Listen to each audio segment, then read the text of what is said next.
ಅಭಿವೃದ್ಧಿ life style ವೀಕ್ಷಕರಿಗೆ ಸ್ವಾಗತ. ಏನ್ ಗುರುಜಿ ಇಲ್ಲೆಲ್ಲ ಕೂತಿದ್ದಾರೆ ಅಂತ ಅನ್ಕೊಂಡಿದ್ದೀರಾ? ಖಂಡಿತವಾಗ್ಲೂ ನೀವೆಲ್ಲ ಕೇಳ್ತಾ ಇರ್ತೀರಾ. ಆಲ್ಮೋಸ್ಟ್ 2 ವರ್ಷದಿಂದ ನಿಮ್ಮನ್ನ ನೋಡ್ತಾ ಇದೀನಿ ಗುರುಜಿ, ಹೆಂಗಿದ್ದೀರಾ ಹಂಗೆ ಇದೀರಾ ಅಂತ ಕೇಳ್ತಾ ಇದ್ದೀರಾ. ಸೊ ನನ್ನ ಏನ್ ಫಿಟ್ನೆಸ್ ಸೀಕ್ರೆಟ್ ಅನ್ನೋದನ್ನ ರಿವೀಲ್ ಮಾಡ್ತಾ ಇದ್ದೀನಿ. ಸೊ ಇವತ್ತು ನಾನ್ ನಿಮ್ನ ಒಬ್ರಿಗೆ ಪರಿಚಯ ಮಾಡಿಸ್ತೀನಿ. ಅವರೇ ನನ್ನ ಪರ್ಸನಲ್ ಟ್ರೈನರ್. ಅವ್ರು ಆಕ್ಚುಲಿ ಮಿಸ್ಟರ್ ಬ್ಯಾಂಗ್ಳೂರಲ್ಲಿ ಸೆಕೆಂಡ್ ಪ್ಲೇಸ್ ಆಗಿದ್ರು. ಆಮೇಲೆ ನ್ಯಾಷನಲ್ ಒಂದು ನ್ಯಾಚುರಲ್ ಬಾಡಿ ಫಿಸಿಕ್ ಅಲ್ಲಿ ಅವರು ಫಸ್ಟ್ ಪ್ಲೇಸ್ ಗೆದ್ದಿದ್ರು. ಅದಾದ್ಮೇಲೆ ICN ಅನ್ನೋ ಒಂದು ಕಾಂಟೆಸ್ಟ್ ಅಲ್ಲಿ ನ್ಯಾಷನಲ್ ಚಾಂಪಿಯನ್ಶಿಪ್ ಅಲ್ಲಿ ಕೂಡ ಒಂದು ನ್ಯಾಚುರಲ್ ಬಾಡಿಗೋಸ್ಕರ 5th ಪ್ಲೇಸ್ ಬಂದಿದ್ದಾರೆ. ಸೊ ಅವ್ರನ್ನ ಪರಿಚಯ ಮಾಡ್ತೀನಿ. ಅವ್ರ ಹೆಸರೇ RJ ರಾಕೇಶ್ ಅಂತ. ಎಲ್ರಿಗೂ ನಮಸ್ತೆ. ಥ್ಯಾಂಕ್ ಯು ಗುರುಜಿ, ನಿಮ್ ಸೀಕ್ರೆಟ್ ನ ರಿಲೀಸ್ ಮಾಡಿದಕ್ಕೆ. ರಾಕೇಶ್, ಸೊ ಇದೇನ್ ಆರ್ಟಿಫಿಷಿಯಲ್ ಬಾಡಿನ? ಇಲ್ಲ ಗುರುಜಿ, ನೀವು ಎಷ್ಟು ವರ್ಷದಿಂದ ನೋಡ್ತಾ ಇದ್ದೀರಾ ನನ್ನನ್ನು? ನೀವು ಏನಿದ್ರು 2 ವರ್ಷದಿಂದ ನೋಡ್ತಾ ಇದ್ದೀರಾ. ಅದಕ್ಕಿಂತ ನಾನು ಒಂದು 8 ವರ್ಷದಿಂದ ನಾನು ವರ್ಕೌಟ್ ಮಾಡ್ತಾನೆ. ಬಾಡಿ ಬಿಲ್ಡಿಂಗ್ ಅಲ್ಲಿ 2 ವಿಧಾನ ಇರುತ್ತೆ. ಒಂದು ನ್ಯಾಚುರಲ್ ಬಾಡಿ ಬಿಲ್ಡಿಂಗ್, ಒಂದು ನಾನ್ ನ್ಯಾಚುರಲ್ ಬಾಡಿ. ಅದು ಸ್ಟೆರಾಯ್ಡ್ಸ್ ಇಂಜೆಕ್ಷನ್ಸ್ ಎಲ್ಲ ಯೂಸ್ ಮಾಡಿ ಶಾರ್ಟ್ ಕಟ್ಸ್ ತಗೊಳ್ತಾರೆ. ಇನ್ನೊಂದು ಬಂದ್ಬಿಟ್ಟು ನ್ಯಾಚುರಲ್, ನಾವು ಆಹಾರ ನ್ಯಾಚುರಲ್ ಆಗಿ ಏನೇನು ತಿಂತೀವಿ ಅದರಿಂದ ಪ್ರೋಟೀನ್ ಕನ್ಸ್ಯೂಮ್ ಮಾಡೋದು, ವಿಟಮಿನ್ಸ್ ಎಲ್ಲ ಎಷ್ಟೆಷ್ಟು ತಗೊಬೇಕು ಏನಂತ, ಇದು ನ್ಯಾಚುರಲ್ ಆಗಿ ಹೋಗುತ್ತೆ. ಇವು 2 ಟೈಪ್ ಇರುತ್ತೆ ಗುರು. ಇದೇ ನ್ಯಾಚುರಲ್. ಈಗ ಯೂಶಲಿ ಏನಾಗುತ್ತೆ, ಎಲ್ಲರೂ ಕೂಡ ಬಾಡಿ ಬಿಲ್ಡ್ ಮಾಡಬೇಕು, ಎಲ್ಲರೂ ಕೂಡ ಎಕ್ಸರ್ಸೈಸ್ ಮಾಡಬೇಕು ಅಂತ ಇಂಟ್ರೆಸ್ಟ್ ಇರುತ್ತೆ. ಬಟ್ ಯೂಶಲಿ ಏನಾಗುತ್ತೆ, ಸಡನ್ ಆಗಿ ಸಿಗರೇಟ್ ಸೇರ್ತಿರ್ತಾರೆ ಅಥವಾ ಏನೋ ಕುಡಿತಾ ಇರ್ತಾರೆ. ಸಡನ್ ಆಗಿ ಬಂದು ಜಿಮ್ ಅಲ್ಲಿ ವೆಯ್ಟ್ಸ್ ಎತ್ತು ಅಂತದ್ದು ಈಗೆಲ್ಲ ನಾವು ನೋಡ್ತಾ ಇರ್ತೀವಿ. ಹಾರ್ಟ್ ಅಟ್ಯಾಕ್ಸ್ ಆಗುತ್ತೆ, ಮತ್ತೆ ಸಡನ್ ಆಗಿ ಫೇಂಟ್ ಆಗಿ ಹೋಗ್ತಾರೆ. ಯಾಕಂದ್ರೆ ಅವ್ರಿಗೆ ಅಷ್ಟು ಅಭ್ಯಾಸ ಇರಲ್ಲ. ಸೊ ನೀವು ಕೋಚ್ ಆಗಿ ಯಾವ ತರ ಗೈಡೆನ್ಸ್ ಮಾಡ್ತೀರಾ, ಅಂದ್ರೆ ಒಂದು ಬಾಡಿನ ಯಾವ ತರ ಅಸೆಸ್ ಮಾಡ್ತೀರಾ?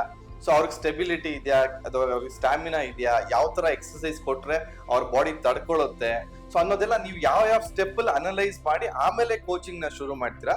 ಅದನ್ನ ಒಂಚೂರು ವೀಕ್ಷಕರಿಗೆ ಎಕ್ಸ್ಪ್ಲೈನ್ ಮಾಡಿ. ಖಂಡಿತ ಗುರುಜಿ, ನಿಮಗೂ ವೀಕ್ಷಕರಿಗೆ ಎಲ್ಲರಿಗೂ ಹೇಳೋದಂದ್ರೆ, ನ್ಯಾಚುರಲ್ ಬಾಡಿ ಬಿಲ್ಡಿಂಗ್ ಮಾಡೋದ್ರಿಂದ ಯಾವ ಥರ ವಿಧಾನ ಮತ್ತು ಸ್ಟೆರಾಯ್ಡ್ಸ್ ಬಾಡಿ ಯಾವುದೇ ಮಾಡಿದ್ರೂ ವರ್ಕೌಟ್ ಅನ್ನೋದು ಕಂಪಲ್ಸರಿ ಮಾಡಲೇಬೇಕು. ಸೊ ಅದಕ್ಕೋಸ್ಕರ ನಮ್ಮ ಕ್ವಾಲಿಟಿ ಮಸಲ್ಸ್ ಯಾವ ಥರ ಬೆಳೆಯುತ್ತೆ, ಏನು ಬೆಳೆಯುತ್ತೆ, ಸೊ ಅದು ಇಂಪಾರ್ಟೆಂಟ್ ಇರುತ್ತೆ.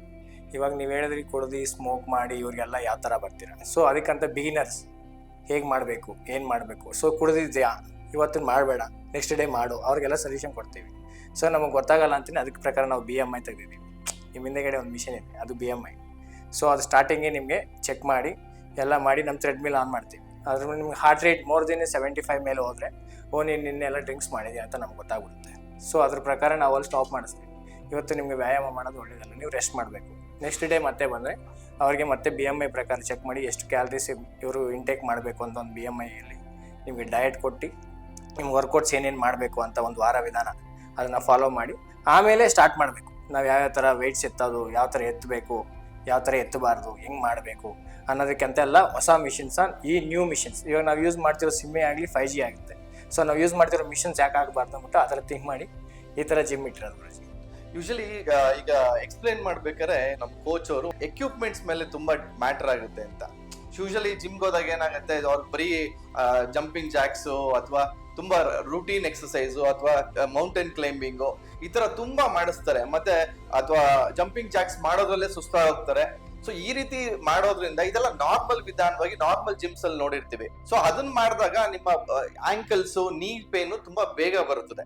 ಸುಮ್ನೆ ಕುಣಿತಾ ಇದ್ರೆ ಏನಾಗುತ್ತೆ, ಅದಕ್ಕೊಂದು ಇದು ವರ್ಕೌಟ್ ಆಗಲ್ಲ. ಅಂದ್ರೆ ಯಾವ ಭಾಗಕ್ಕೆ ಯಾವ ತರ ಎಫೆಕ್ಟ್ ಬೀಳ್ಬೇಕು ಅನ್ನೋದು ನಮ್ಗೆ ಗೊತ್ತಾಗಲ್ಲ. ಸೊ ಈ ಜಿಮ್ ಸ್ಪೆಷಾಲಿಟಿ ಏನು ಅಂದ್ರೆ, ಡಾಕ್ಟರ್ಸ್ ನ ಕನ್ಸಲ್ಟ್ ಮಾಡಿ ಬಾಡಿಗೆ ಎಷ್ಟು ಎಫೆಕ್ಟ್ ಕೊಟ್ಟಾಗ ಯಾವ ರೀತಿ ವರ್ಕೌಟ್ ಆಗುತ್ತೆ, ಅಂದ್ರೆ ಬಾಡಿ ಯಾವ ರೀತಿ ಬಿಲ್ಡ್ ಆಗುತ್ತೆ ಅನ್ನೋದನ್ನ ಅವರು ರಿಸರ್ಚ್ ಮಾಡಿ ಕೆಲವೊಂದು ಎಕ್ವಿಪ್ಮೆಂಟ್ಸ್ ನ ಅದೇ ತರ ತರಿಸಿದ್ದಾರೆ. ಸೊ ಆ ಎಕ್ವಿಪ್ಮೆಂಟ್ಸ್ ಅಲ್ಲಿ ವರ್ಕೌಟ್ ಮಾಡಿದ್ರು ಸಾಕು, ಆ ಬಾಡಿಗೆ ಕಂಪ್ಲೀಟ್ ವರ್ಕೌಟ್ ಆಗುತ್ತೆ. ಸೊ ಈ ಜಿಮ್ ನ ಸ್ಪೆಷಾಲಿಟಿ ಬಂದು ಇದನ್ನ ಒಂದು ಯೂನಿಕ್ ವೇ ಅಲ್ಲಿ ಡಿಸೈನ್ ಮಾಡಿದ್ದಾರೆ. ಎಲ್ಲಾ ಡಾಕ್ಟರ್ಸ್ ನ ಕನ್ಸಲ್ಟ್ ಮಾಡಿ ಮಿನಿಮಮ್ ಎಕ್ಸರ್ಸೈಸ್ ಮಾಡಿದ್ರು ಮ್ಯಾಕ್ಸಿಮಮ್ ಎಫರ್ಟ್ ಯಾವ ರೀತಿ ಅವ್ರಿಗೆ ಬಾಡಿಗೆ ಸಿಗುತ್ತೆ ಅನ್ನೋದನ್ನ ಕ್ಯಾಲ್ಕುಲೇಟ್ ಮಾಡಿ ಪ್ರತಿಯೊಂದು ಡಿವೈಸಸ್ ನ ಫಸ್ಟ್ ಟೈಮ್ ಇನ್ ಬ್ಯಾಂಗ್ಳೂರ್ ನ ಇಂಟ್ರೊಡ್ಯೂಸ್ ಮಾಡ್ತಿದ್ದಾರೆ. ಒಂದೊಂದು ಎಕ್ವಿಪ್ಮೆಂಟ್ ಕೂಡ ತುಂಬಾ ಡೀಟೇಲ್ ಆಗಿ ತೋರಿಸ್ತಾ ಬರ್ತಾರೆ. ನೀವೆಲ್ಲಾ ಜಿಮ್ ಅಲ್ಲೂ ಮೌಂಟೇನ್ ಕ್ಲೈಂಬಿಂಗ್ ಅಂದ್ರೆ ನೆಲ ಮೇಲೆ ಮಲಗಿಸಿ ಮಾಡೋದು ನೋಡಿರ್ತೀರಾ. ಬಟ್ ಇಲ್ಲಿ ಸ್ಪೆಷಲ್ ಆಗಿ ಮೌಂಟೇನ್ ಕ್ಲೈಂಬಿಂಗ್ ಗೋಸ್ಕರನೇ ಒಂದು ಎಕ್ವಿಪ್ಮೆಂಟ್, ಇದ್ರ ಸ್ಪೆಷಾಲಿಟಿ ಹೇಗಿದೆ ಅಂತ ತೋರಿಸ್ತಾರೆ ಬನ್ನಿ. ಮೌಂಟೇನ್ ಕ್ಲೈಂಬ್ ಯೂಶಲಿ ಮಾಡ್ರಂದ್ರೆ ಪೀಪಲ್ಸ್ ನೆಲದ ಮೇಲೆ ಕೈ ಇಟ್ಟು ಮಾಡ್ಬೇಕಂದ್ರೆ ಅವ್ರು ಜಾಸ್ತಿ ಮಾಡಲ್ಲ. ನೀ ಪೇನ್ಸ್ ಜಂಪ್ ಮಾಡಕ್ಕೂ ಆಗಲ್ಲ, ಪ್ರಾಪರ್ ಆಗಿ ಸ್ಲೋಗು ಮೂವ್ ಮಾಡಕ್ಕಾಗಲ್ಲ ಲೆಗ್ನ.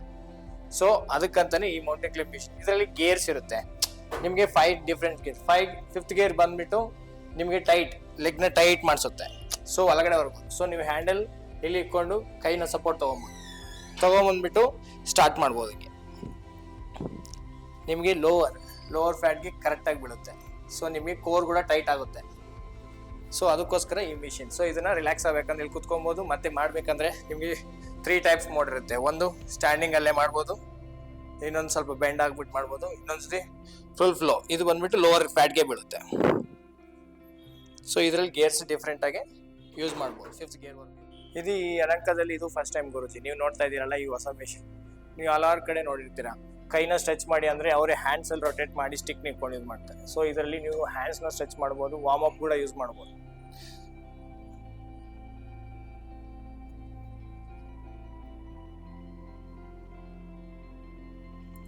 ನೋಡಿ ಇದು full over all body warm up. ಆಮೇಲೆ ಹ್ಯಾಂಡ್ ಸ್ಟ್ರೆಚ್ ಮಾಡ್ಬೋದು ನಾವು, ಔಟರ್ ಮತ್ತೆ ಇನ್ನರ್.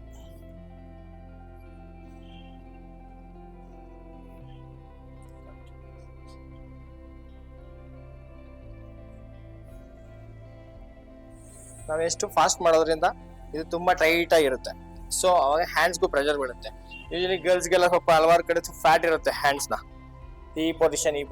ಸೊ ಇದು ಮಾಡೋದ್ರಿಂದ ಅವ್ರ ಹ್ಯಾಂಡ್ಸ್ ಕೂಡ ಲೀನ್ ಆಗುತ್ತೆ. ಸೊ ಅದಕ್ಕೆ ಇದು ವಾರ್ಮ್ ಅಪ್ ಆಗುತ್ತೆ ಓವರ್ ಆಲ್ ಬಾಡಿ. ಇದು ಆಪ್ಸ್ಗಾಗಿ, ಇದನ್ನ ಆಪ್ಸ್ಗೋಸ್ಟರ್ ಅಂತಾರೆ. ಸೊ ಇದು ಲೋವರ್ ಫ್ಯಾಟ್, ಜಾಸ್ತಿ ಬೆಲ್ಲಿ ಫ್ಯಾಟ್ ಇರುತ್ತೆ ಲೋವರ್ ಹಲವಾರು ಕಡೆ ಅವ್ರಿಗೆ.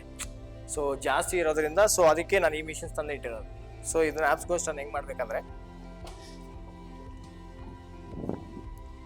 ಸೊ ಲೆಗ್ಸ್ 2 ಮೇಲೆ ಬರುತ್ತೆ. ನೀವು ಬಿಡ್ಬೇಕಾದ್ರೆ ಸ್ಲೋ ಬಿಡ್ಬೇಕು, ಅವಾಗ ನಿಮ್ ಕೋರ್ ಲೆವೆಲ್ ಟೈಟ್ ಆಗುತ್ತೆ. ಇದು ಲೋವರ್ ಫ್ಯಾಟ್ಗೆ ಬಿಡುತ್ತೆ. ಬೇಕಾದ್ರೆ ನೀವು ಇನ್ನ ವೈಟ್ಸ್ ಕೂಡ ಹಾಕೊಬಹುದು ಇದರಲ್ಲಿ. ಈ ತರ ಯೂಸ್ ಮಾಡ್ಬೋದು. ಇದನ್ನ ಮತ್ತೆ ಸೈಡ್ಸ್ ಆಗಿ ಯೂಸ್ ಮಾಡ್ಬೋದು. ಆಬ್ಲಿಕ್ಸ್ ಸೈಡ್ ಫ್ಯಾಟ್ ಇದ್ರೆ ಈ ತರ ಸೀಟ್ ನ ನೀವು ಟರ್ನ್ ಮಾಡ್ಕೊಂಡು ಮತ್ತೆ ರೊಟೇಟ್ ಮಾಡಿ ಮತ್ತೆ ಸೇಮ್ ಪೊಸಿಷನ್ ಈ ಲೆಗ್ಸ್ ನ ಈ ತರ ಕರ್ವ್ ಬೆಂಡ್ ಮಾಡ್ಕೊಂಡು ಮೇಲೆ ಏನಂತಾರೆ ಸೈಡ್ ಅಲ್ಲಿ ಆಬ್ಲಿಕ್ಸ್. ಸೊ ಅದಕ್ಕೆ ಬೀಳುತ್ತೆ. ಮತ್ತೆ ಇದ್ ಕಡೆ ಸೇಮ್ ಅದೇ ತರ ಎಷ್ಟು ರೆಪಿಟೇಷನ್ ಮಾಡಿದೀರಾ ಅಷ್ಟು.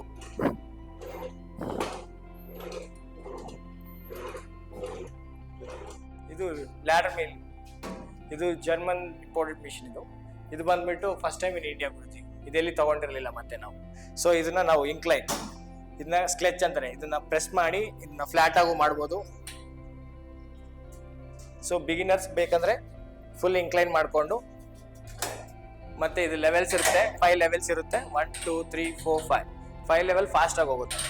ಲೆವೆಲ್ 1 ಇದ್ರೆ ಸ್ಲೋ. ಇದನ್ನ ಪ್ರೆಸ್ ಮಾಡೋದು. ಈ ತರ ಫಾಸ್ಟ್ ಬೇಕಂದ್ರೆ ಲೆವೆಲ್ 1 ಇಟ್ಬೋದು. ಈ ತರ body over all body warm up ಆಗಕ್ಕೆ ಈ ಲ್ಯಾಡರ್ ಮಿಲ್ ನ ಯೂಸ್ ಮಾಡಬೇಕು. 2 ಕಾಲು ಒಂದೇ ಇದರಿಂದ ಬ್ರೇಕ್ ಅಲ್ಲಿ ಕೆಳಗಡೆ ಇರುತ್ತೆ. ಇದು ಆದಷ್ಟು ಸೇಫ್ಟಿಯಾಗೂ ಮಾಡಬೇಕು, ಹುಷಾರಾಗೂ ಮಾಡಬೇಕು. ಬಟ್ ಇದರಿಂದ ಜಾಸ್ತಿ ಕ್ಯಾಲರೀಸ್ ಬರ್ನ್ ಆಗುತ್ತೆ. ಓವರ್ ಆಲ್ ಬಾಡಿಗೆಲ್ಲ ಎಕ್ಸರ್ಸೈಸ್ ಬರುತ್ತೆ. ನಮ್ಮ ವೆಯ್ಟ್ ನಾವೇ ಎತ್ಕೊಳ್ಳೋದ್ರಿಂದ ತುಂಬಾ ಬೆನಿಫಿಟ್ಸ್ ಇರುತ್ತೆ ನಮಗೆ.